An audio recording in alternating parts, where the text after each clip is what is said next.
Good morning. My name is Pat Lichtman, and I serve as Spirituality Trustee on the DuPage UU Church Board. We want to welcome everyone this morning to our open and inclusive virtual community. As Unitarian Universalists, we hold that there are many spiritual paths to truth and meaning, and pledge to support one another as we explore these paths. We are so glad you were able to find us and join us for our live stream service. Please check the church website at www.dupageuchurch.org for updates. If you search under DuPage UU Church on Facebook, you will find a number of ways to be in community with us as well. Today, we have Science Sunday. We would love for you to join today at noon for Science Sunday. Join with our YouTube link that appears on the church website homepage, the same link used to join this service. Next Sunday, we will again have our Zoom coffee hour. That Zoom link can be found on the Members tab of our website and the weekly church email.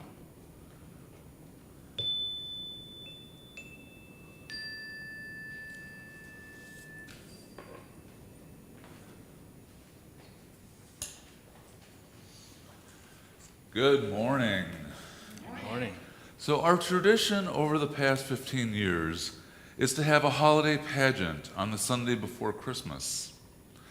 So today we're not going to have any kids scrambling across the chancel trying to figure out their places on the stage, but I have chosen one of our pageants that does allow for some remote participation. So our pageant will be a mix of live narrations and recorded segments from youth and adults. We will start with Sophia playing the prelude and then Harper lighting our chalice.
May the candles we light this holiday season remind us of the glowing love within the heart.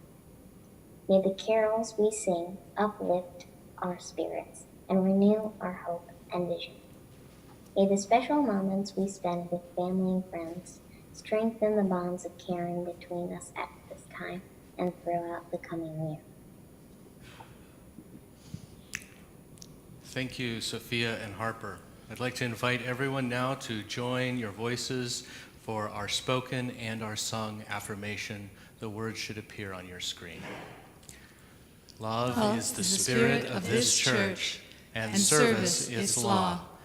This is our great covenant, to dwell together in peace, to seek the truth in love, and to help one another.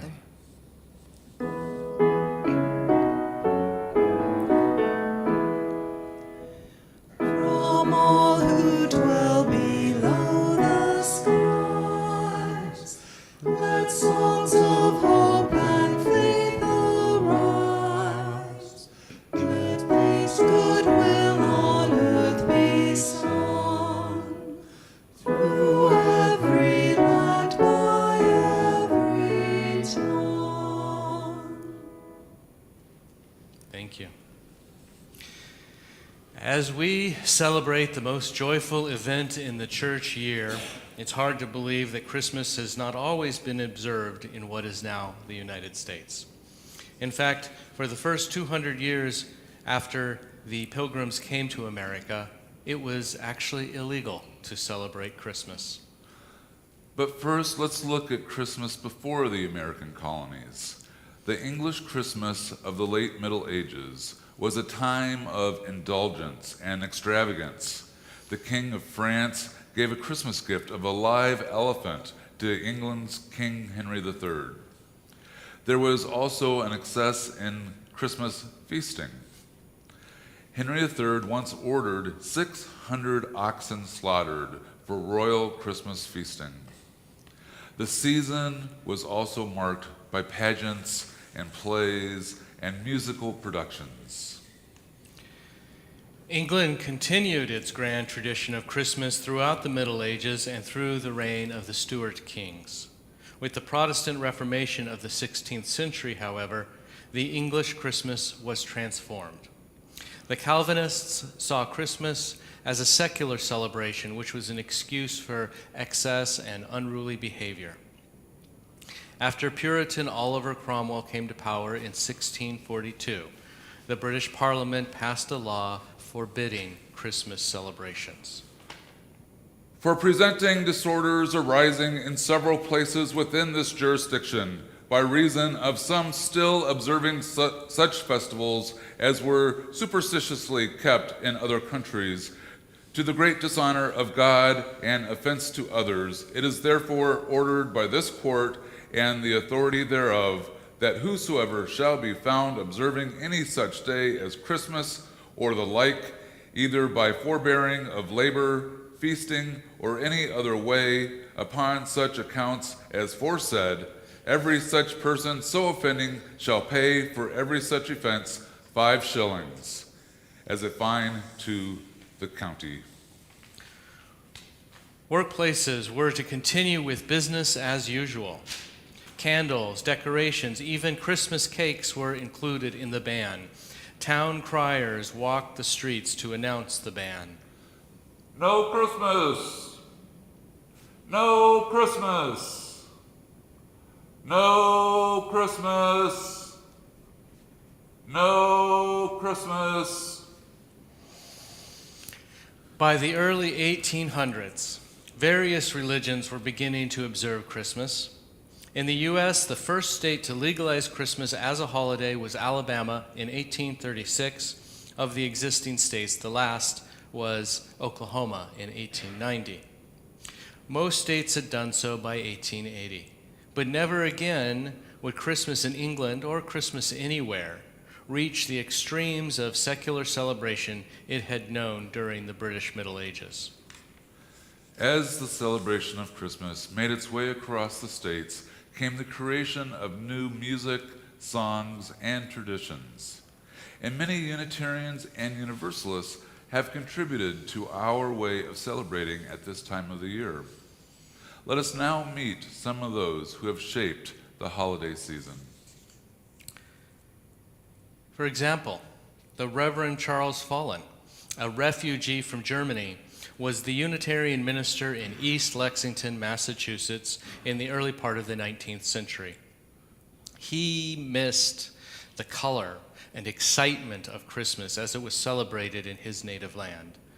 One day, as Reverend Fallen was strolling down a lane surrounded by a pine forest, his face lit up.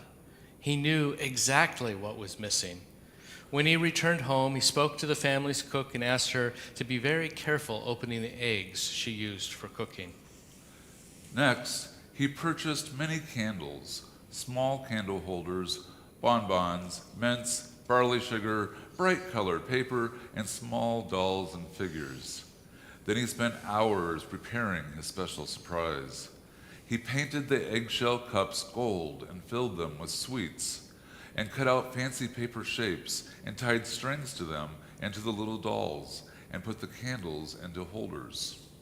Then the day before Christmas, Reverend Fallen took a shovel and a tub and walked to the pine forest.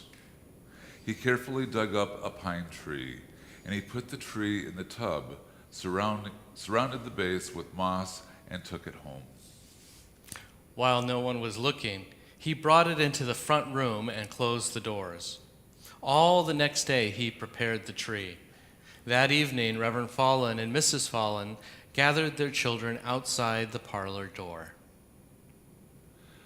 Please join us as we sing song number 239 in the gray hymnal, Go Tell It on the Mountain.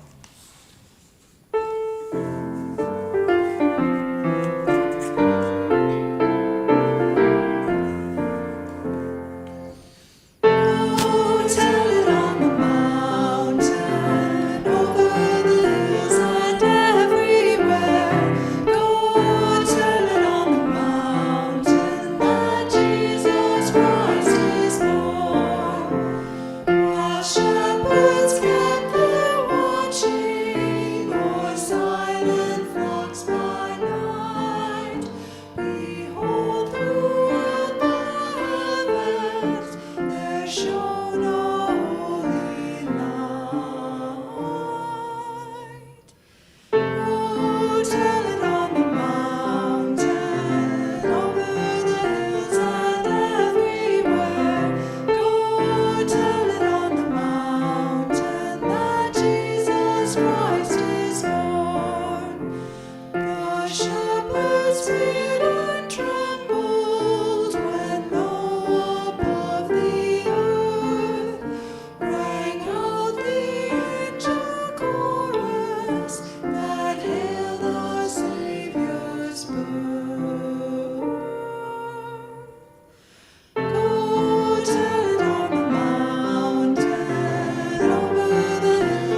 My name is Harriet Martineau, and I was raised Unitarian in Norwich, England, in the early 1800s. During that time, I was a pioneer female writer. I wrote for the Unitarian Monthly magazine, and most famously, 2 books about my travels through North America. One of my stories was about a visit with my friends Charles and Eliza Fallen. Here are excerpts from my book. I was present at the introduction into the new country of the spectacle of the German Christmas tree. My little friend Charlie and 3 companions had been long preparing for this pretty show. The cook had broken her eggs carefully in the middle for some weeks past, that Charlie might have the shells for cups, and these cups were gilded and colored very prettily. The tree was the top of a young fir planted in a tub which was ornamented with moss. Smart dolls and other whimsies glittered in the evergreen, and there was not a twig which had not something sparkling upon it. It really looked beautiful. The room seemed in a blaze, and the ornaments were so well hung that no accident happened, except that one doll's petticoat caught fire. There was a sponge tied to the end of a stick to put out any supernumerary blaze, and no harm ensued. I mounted the steps behind the tree to see the effect of opening the doors. It was delightful. The children poured in, but in a moment every voice was hushed. Their faces were upturned to the blaze, all eyes wide open, all lips parted, all steps arrested. Nobody spoke. Only Charlie leaped for joy. The first symptom of recovery was the children's wandering round the tree. At last, a quick pair of eyes discovered that it bore something eatable, and from that moment the babble began again. They were told that they might get what they could without burning themselves, and we tall people kept watch and helped them with the good things from the higher branches. I have little doubt that the Christmas tree will become one of the most flourishing exotics of New England.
The winter carol, Jingle Bells, is one of our most beloved seasonal songs. Often it is the first holiday song learned by children. Though by strict definition it is not a Christmas carol, it is one of the top 25 songs in the history of recorded music. Strangely, this song of dashing through the snow has ties to Unitarianism in Georgia. James Pierpont was born of New England Unitarian parents in the mid-19th century. A restless lad, he left home at age 14 to seek his fortune. His many years of travel eventually took him to Savannah, Georgia, where his brother was a Unitarian minister. James became the organist in the church. One winter night, while practicing the organ, his thoughts drifted to the New England of his childhood. He remembered when he had gone racing across the fields in his family's horse-drawn sleigh. Jingle Bells was publicly performed for a Thanksgiving program at Savannah, Georgia Unitarian Church in 1857. His merry little tune proved so popular that it was requested for the Christmas program at the church a month later. From there, its fame grew.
Louisa May Alcott, best known as the author of Little Women, was an abolitionist and suffragette.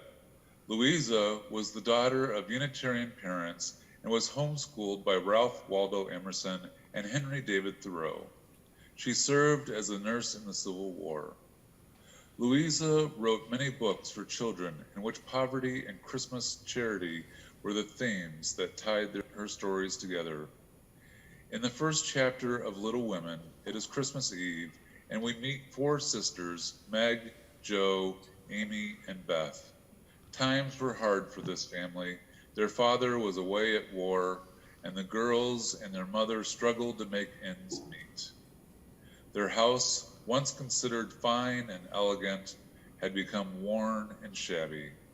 The kitchen pantry was often empty, and the girls wore hand-me-down clothes. Christmas won't be Christmas without any presents. It's so dreadful to be poor. I don't think it's fair for some girls to have plenty of pretty things and other girls to have nothing at all. We've got Father and Mother and each other. We haven't got Father, and shall not have him for a long time. You know, the reason Mother proposed not having any presents this Christmas was because it was going to be a hard winter for everyone, and she thinks we ought not to spend money for pleasure when our men are suffering so in the army. We can't do much, but we can make our little sacrifices and ought to do it gladly. But I'm afraid I don't. I don't think the little we should spend would do any good. We've each got $1 from Aunt Marg, and the army wouldn't be much helped by our giving that. I agree not to expect anything from Mother or you, but I do want to buy a new book for myself. I've wanted it so long. I plan to spend mine on new sheet music. I shall get a nice box of Faber's drawing pencils. I really need them. Mother didn't say anything about our money, and she won't wish us to give up everything. Let's each buy what we want and have a little fun. I'm sure we've worked hard enough to earn it. As the girls were planning what to get at the general store, their mother arrived home from working at the Hope House, a place where the poor could come to get free food and clothing. Mother took off her wet winter clothes, put on her warm slippers, and sat down in front of the fire. The girls flew into action. Joe stoked the fire, Meg got dinner ready, Beth helped Meg, and Amy told everyone what to do and how to do it. Then there was a knock at the door, and Mother was being summoned to help a poor family down the road who was about to give birth to a baby. Mother dressed in her warm winter clothes and left. Beth put her mother's slippers back near the fire so they would be warm. But Joe noticed how old and worn they were. We should get Mother a new pair of slippers. I'll use my $1 and buy her slippers. No, I should buy them. Father told me to take special care of Mother while he is gone. I'm the oldest. I should buy them. I have an idea. Let's all buy something for Mother and not for ourselves. What a wonderful idea. I will buy some gloves. Satin slippers, the best I can get. Lovely hemmed handkerchiefs. I'll get Mother a bottle of perfume. I can't wait to surprise her. Let's go. On Christmas morning, the girls ran down to put their presents under the tree, but found that their mother had left earlier to help the family down the road. While waiting for their mother to return, they prepared breakfast and waited. Merry Christmas, little daughters. Merry Christmas, Mother. I'm glad you made breakfast, but I want to say one word before we sit down. Not far away from here lies a poor woman with a little newborn baby. 6 children are huddled into one bed to keep from freezing. They have no fire. There is nothing to eat over there, and the oldest boy came to me to tell me they were suffering hunger and cold. My girls, will you give them your breakfast as a Christmas present? I'm so glad you came before we began to eat. May I go help carry the things to the poor little children? I shall take the cream and the muffins. And I have the buckwheats and bread. I thought you would do it. You shall all go and help me. And when we come back, we will have bread and milk for breakfast and make it up at dinner time. It came upon the midnight clear, that glorious song of old, from angels bending near the earth to touch their harps of gold. Peace on earth goodwill to men, from heaven's all-gracious King. The world in solemn silence lay, to hear the angels sing.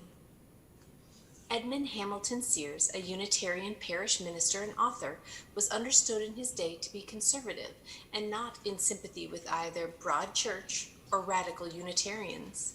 He wrote a number of theological works influential among liberal Protestants, inside and outside the Unitarian fold. However, Sears's fame is due to his composition of the Unitarian Christmas carol, "It Came Upon the Midnight Clear." In 1849, Reverend Edmund Sears was asked to write a Christmas carol for a friend. A fellow Unitarian minister was looking for an appropriate song for a Sunday school Christmas celebration. As a student 15 years earlier, Sears had written a Christmas carol, "Calm on the Listening Ear of Night," his lyrics describing the mystical moment when the angels' anthem burst onto the silent hills and plains of Palestine. It was printed in many American hymnals. But it was his carol, "The Angel's Song, It Came Upon the Midnight Clear," first performed in Wayland, Massachusetts in 1849, that achieved lasting popularity. Writing during a period of personal melancholy and with news of revolution in Europe and the United States' war with Mexico fresh in his mind, Sears portrayed the world as dark, as full of sin and strife, and not hearing the Christmas message. And man at war with man hears not the love song which they bring. Oh, hush the noise, ye men of strife, and hear the angels sing. Some have criticized "It Came Upon the Midnight Clear" for never mentioning Christ child. A century after the carol was written, British carol scholar Eric Routley wrote that in its original form, the hymn is little more than an ethical song praising the worth and splendor of peace among men. And now let's sing the first 3 verses of "It Came Upon a Midnight Clear."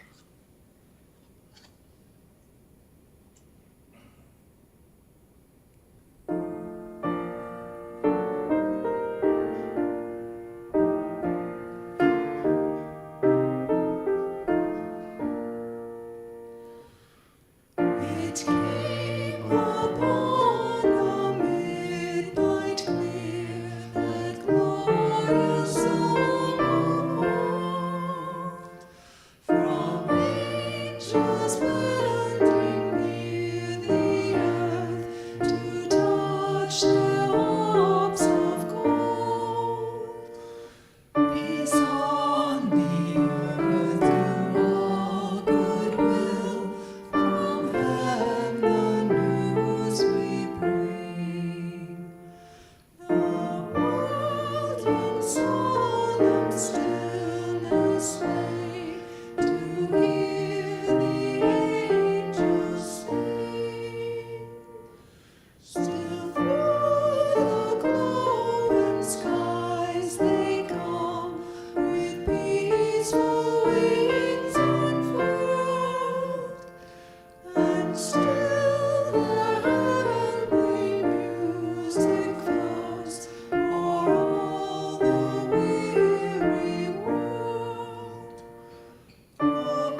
A tradition that has been held at this church for many years is our mitten tree.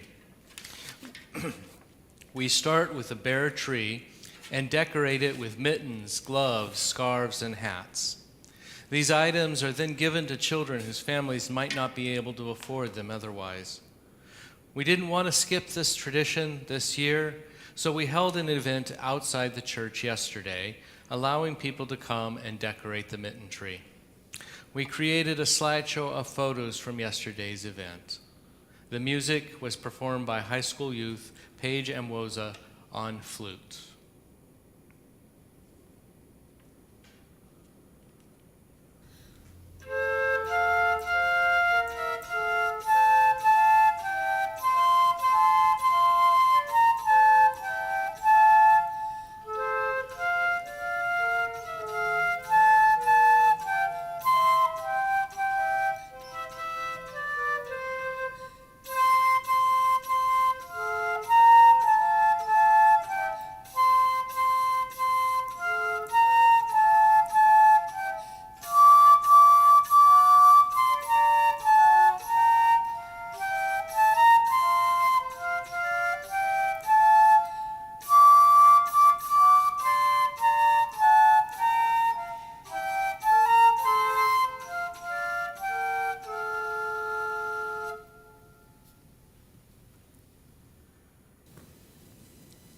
Hey Mason, guess what?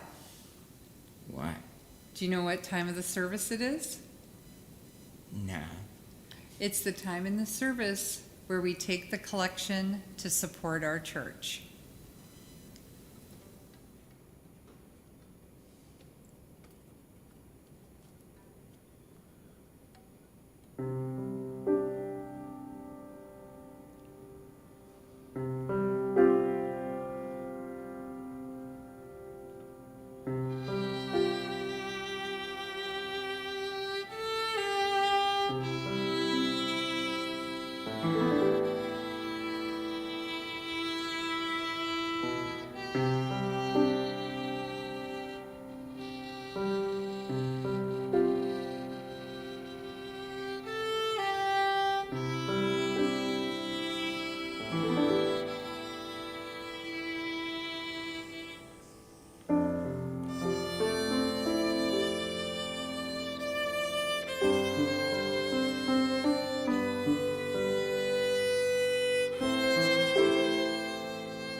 Thank you, Karen and Vera.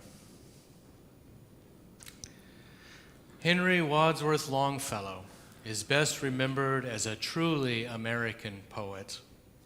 Many of us learned his poems that started with, "Listen, my children, and you shall hear of the midnight ride of Paul Revere," or "Under the spreading chestnut tree." Longfellow's beliefs as a liberal Christian led him to the Unitarian Church in the late 1820s. When he wrote, "I heard the bells on Christmas Day," our country was in the middle of a civil war. In it, he expressed his dream of seeing America at peace. Please join us in singing this song. It is number 240 in the Gray Hymnal.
One of the most beloved pieces of Christmas literature was written in 1843 by an English Unitarian, Charles Dickens.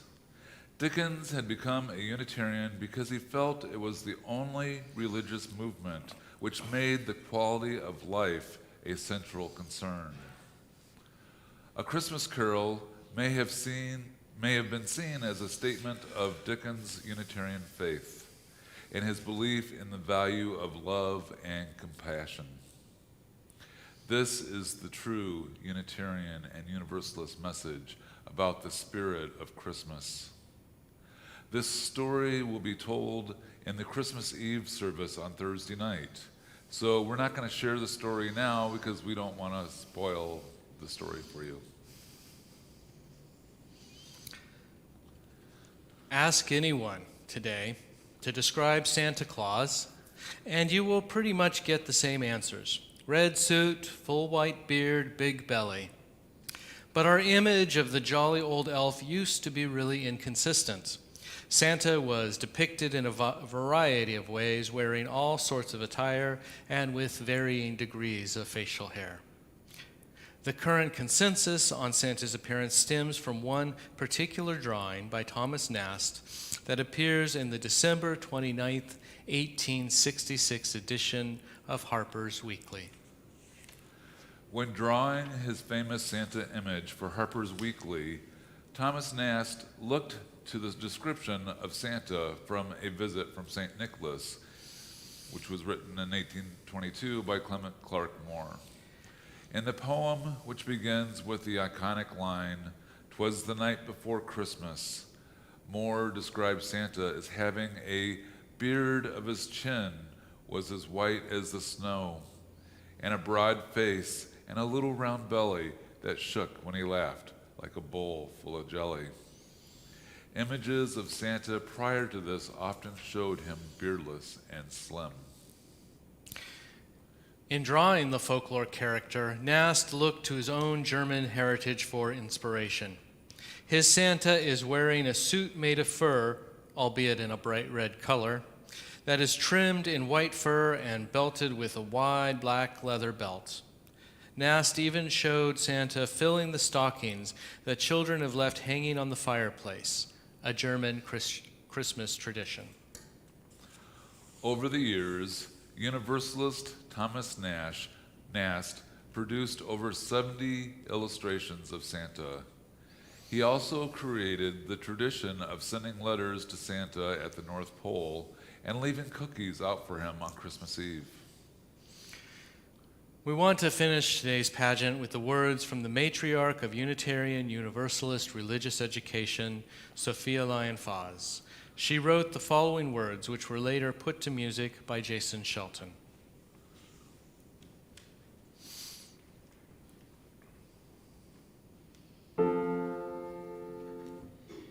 Each night a child is born, is a holy night, a time for singing, a time for wondering, a time for worshiping.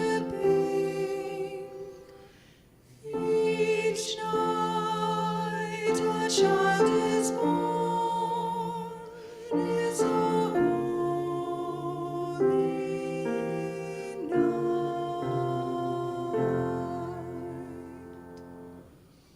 For so the children come, and so they have been coming. Always in the same way they come, born of the seed of man and woman. Each night a child is born, is a holy night, a time for singing, a time for wondering, a time for worshiping. Each night a child is born, is a holy night.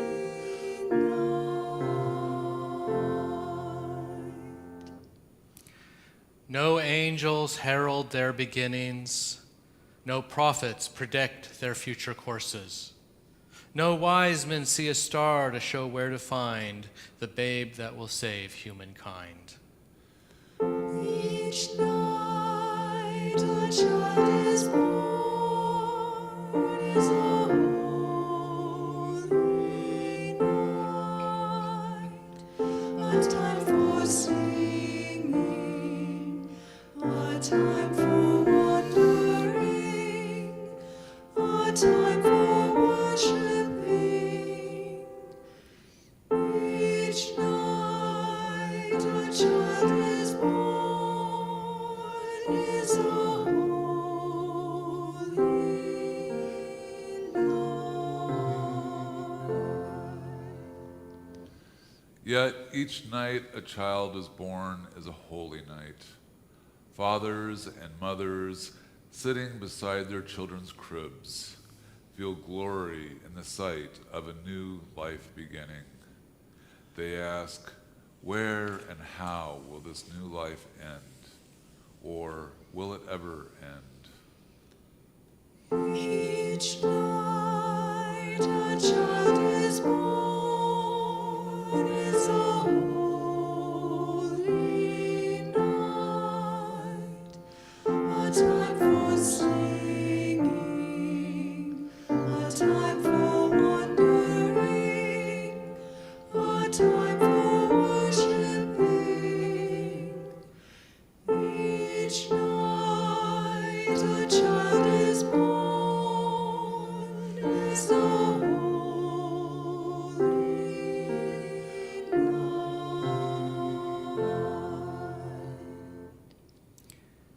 Each night a child is born is a holy night, a time for singing, a time for wondering, a time for worshiping.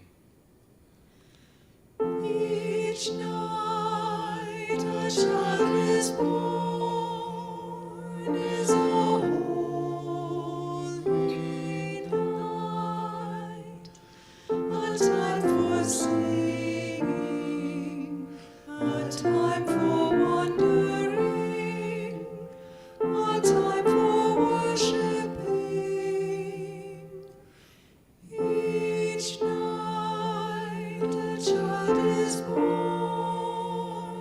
is a holy night.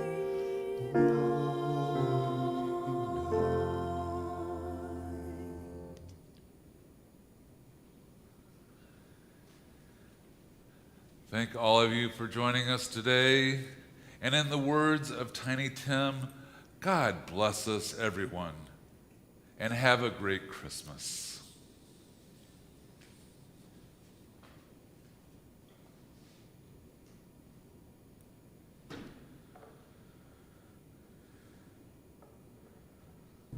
We wish you a Merry Christmas. We wish you a Merry Christmas. We wish you a Merry Christmas and a Happy New Year.